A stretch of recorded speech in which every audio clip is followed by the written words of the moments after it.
waherukino ntanige kugira hera proje ya Pasaka nicyo kujya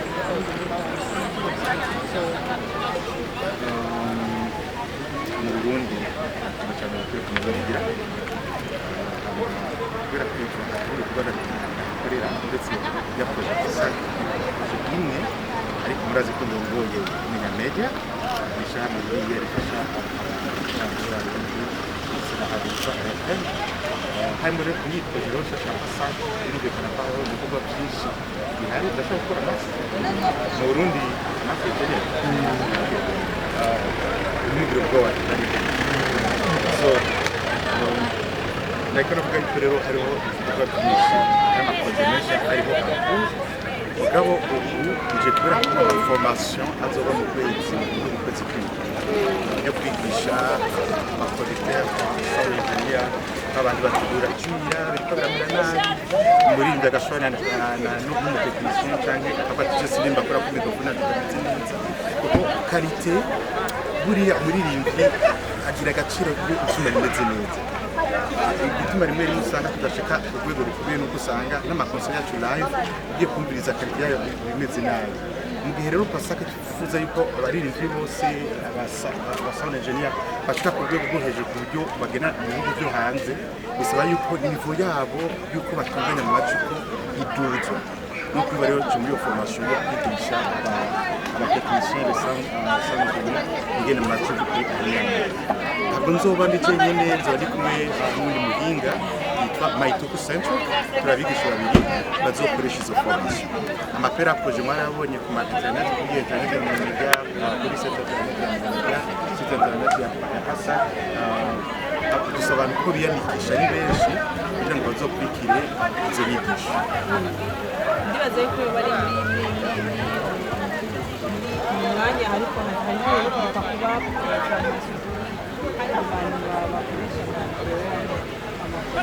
ariko kandi twumva yuko abamenyesha amakuru menshi baravuga ati retwe deko natwibagiwe bobo bari icyo ni ikibazo gikomeye cyane rwose kuko nazi yuko sinubibesha hariho hari zihari kuko tuguma gutera imbere kuko dutera imbere twese nibaza yuko muri no minsi nzoba ndi hano byoba byiza tuvuganye n'abajournaliste kugira ngo turabe mwene icyo kintu tugikora mu tugishira mu na cyane cyane baba journaliste qui bagira promotion y'abartiste bagira promotion ya art en général hano mu Burundi kugira ngo nabo babe integre muri byo kuko murabizi yuko namwe icyo kimwe n'abagenda ko navuga murakoresha ama microphone murakoresha ama social media murakoresha murakira abartiste imwe mu baboostinga iyo mutamenye amasoko mubagurisha ko cyo mu babazi ibibazo usanga navyo nyene ari kibazo nibaza ko gutera imbere tutera imbere twese ariko ubu ngubu Union Européenne financement yahagaze cyane gose ku bijanye na art ariko ico kibazo c'abajournaliste naco kuri ni nkora mutima kuko deja natwe muri media bafite ko dufise radio RFM dufashije abajournaliste natwe tuba twifashisha ariko ntibace intege kuko ico kibazo kiri ku meza twatacira biraboneka ko kenshi mu Burundi utakigwanije parce que uri mu ba expert ba abajournaliste b'amatv online muri kino gihe baragereranya n'ingene babikatsi bakatungirwa bagafatwa kandi est-ce que vous nk'abari muri iyo projet nk'abafise iyo financement bobo kuko kenshi bavuze abajournaliste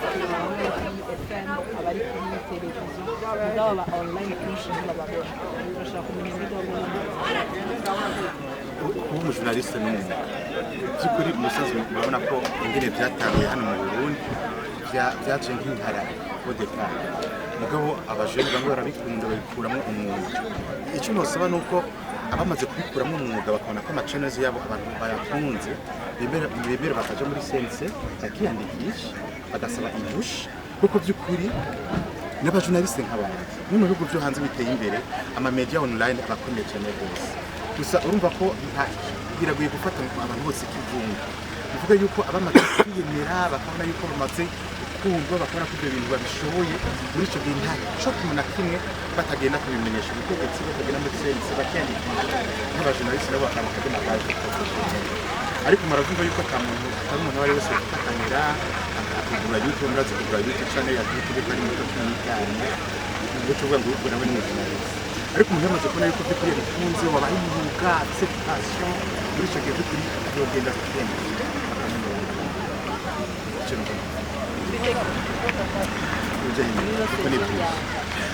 ni séjour hamivigwa ni séjour ibaye mu gihe hariho abacuranzi benshi kubakoresha bari mu gihugu mu ndege naje mu harimo abahaga hari abandi bavuga nibo bazoza hari ibintu byinshi biri mu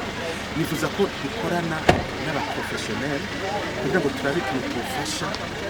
iyi nzira twazanye pasaki turabukunda by'ukuri yoja mu ngiro bikora tumva dutanga uyu muco abantu batubwira icyizero nakuri hano mu myaka myinshi nafasha abakozi batari bake igikorwa twakoze none twisoze ntibiba amajambo byumbabaza hamwe umuntu witwa Jovis Production bavuga ngo ibyo avuga ntabwo bijya mu bifuza ko muzobona ko ibintu byose twavuze biriko biraja mu nimba twavuze ko hazobaho kwigisha tuzokwigisha nimba twavuze ko hazobaho gutanga amafinansima ku bantu tuzoyatanga ni mu gihe ino proje ihari abantu bariko bumva cyane imfashanyo yavuye muri Union Européenne gusumba ano maformation bakavuga bati nimba ino fashanyo yarasohotse natwe twari dukwiye gushikirwa mushobora gusubiramwo neza na neza ingene iyi fashanyo yasohotse n'icyo yaje gukora kugira uwo ari we wese yumve uruhande rubari ifoko bose bashikira abartiste bose bategerezwa gushikirwa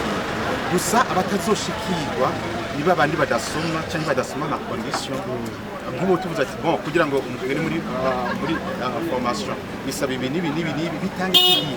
bavuze ati kugira ngo uronke sponsor bisaba yuko projet uba bitange kugihe habe ugukora urabona ikintu cica ngaha abartiste bimvira ko umuntu aguhamagara akaza kubwira ati urumva turafise 20 tugira ati by'amani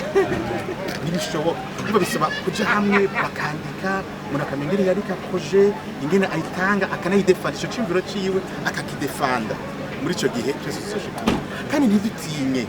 ntidutinye kuko ofete haro biro ya pasaki sanzu iriho yo gufasha nabo ba artiste kubigisha ingene botegura izo projet mugabo gihe umu artiste ataje jewe sinshobora kumenya umu artiste aba kumusaga kujya gatandatu numero 15 sinzi ko anabaho bisa ko baza biro iriho Bega tubona yuko abarinzi benshi niveau d'étude sikirenga bega abo nabo mutegekanye iki kugira ejo canke igihe ejo shobora kuronka amahirwe yo gushobora kumbure kuza barashikirwa muri ibyo bintu bijanye ibijanye no kwiga ndazi ko ari ikibazo kivuga ariko tugiye mu bintu vya art on parle plus de talent ok nicyo gituma tugira aba artiste nabo batubafise amashuri arenze tubasabiriza kuja muri amazu bita management umu artiste naho yuba muramubona nk'ababandi baruguru cyangwa artiste acapa kuba atize cyangwa yarize ikibazo no kubura kadra akorera management akorera nicyo gituma mwabonye inyigisho ziheruka kuba za PASAC zari zifatiye ku ma maison de production ama maison agira ibintu bya management kugira ngo bige ingene bofasha abo ba artiste badafise ubushobozi cyangwa ubwenge buri hejuru cyane bose nuvuga yuko naho tuba warize iyegereze mu byarawe mwene wanyu umuntu afise une association muje hamwe kugira ngo nihagire kwandika akwandikira ivyo bintu donc uronke management ufite ibi bintu bisaba kwitanga bisaba kumenya kwigurisha umwanya umuntu afasha mu kumenya kuririmba umwanya umuntu afasha kumenya gucapa canke gukora ireretse canke gucuraranga ungana n'umwanya ufata mu kwiga ingene bandika projet ingene wandika CV yawe ingene wandika dossier de presse yawe ingene wigurisha kuko iyo mentalite idahindutse bizokoma biba bya bintu byo kwidoga ngo babonije ntafasha ngo leta nifasha kandi uwo mu artiste atamusi agenda ashobora kumva kwiyododora kwa ministre ashobora kumva kwiyododora muri ONG kanaka ngo asabe bamufashe kwera iki ntazi kwandika muri icyo gihe nuko hamwe rero n'abandi babishobora bivana donc bivana projet yose izomara imyaka 3 bivuga yuko formation zizoba ibice kugeza mu myaka 3 Yarzoshki. Merci. Voilà. Donc, bref, mufise abantu muzi ade matrebe cyangwa abantu bafise amaproje cyangwa ibiki n'ibiki tukubasaba bakandika ufite kuvuga ku munwa gusa ikintu kitanditse no ashaka kubanana kuvuga gusa ku kintu kitanditse ok merci infiniment franchement chacun ndabashimire cyane j'aime pas ce genre de truc la musique après behind the screen mais voilà pour vous bagize neza